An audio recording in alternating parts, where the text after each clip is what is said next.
बुढ़वा एगो सुपारी वाला पान लगावा मस्त नियन।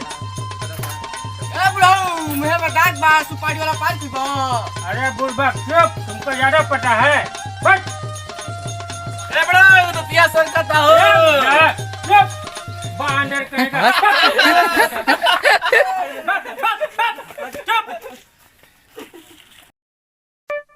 ए बुढ़ावे लौकत नहीं खे हमरे कहतरा रसरी जार गई देखिए ना गई। अच्छा रे मारब नु बिल्डिंग फेंके लगबा लोग। ए घमंड में मत रही हनु खाद के खाना पर हाथ ना घमंड है पुराना का बुझले मारब नु बिल्डिंग फेंके लगबा लोग। कुकुर कहीं का सुन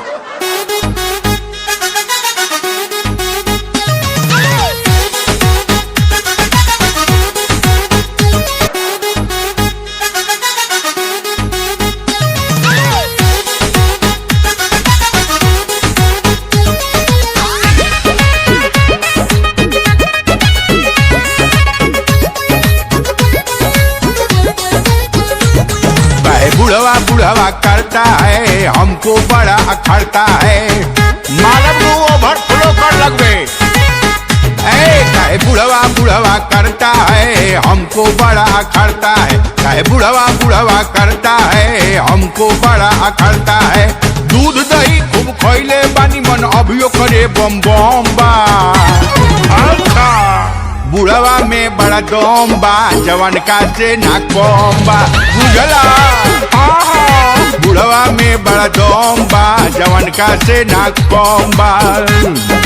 धर्म नु बुझले छूटी ना बुझ छोड़े लगबा।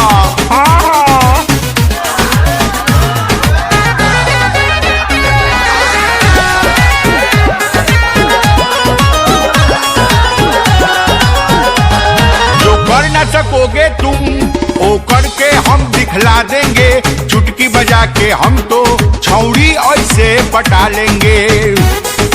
दिस इज बुढ़ा मैजिक। बबुला जैसन टुकुर तुम तकते रह जाओगे। उड़ जाएंगे लेके फुर तुम झुनझुना बजाओगे। ओवर कॉन्फिडेंस में मत रहो। बड़ा दुख होगा तुमको हमरा यही बात के गम बा। बुढ़वा में बड़ा दम बा जवान का से ना कम बा। बुढ़वा में बड़ा दम बा जवान का से ना कम बा। चाचा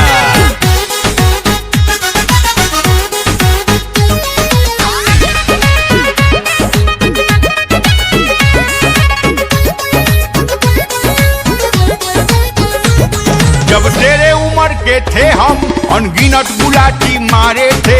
थान के देवाल हम तो जगह पे झंडा गाड़े थे।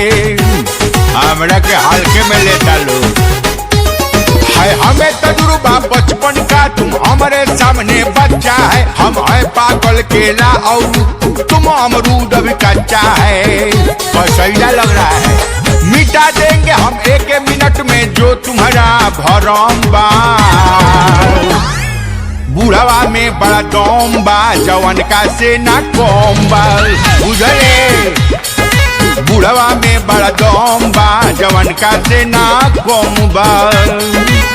बेटा हल्के में मत लो बुझला न।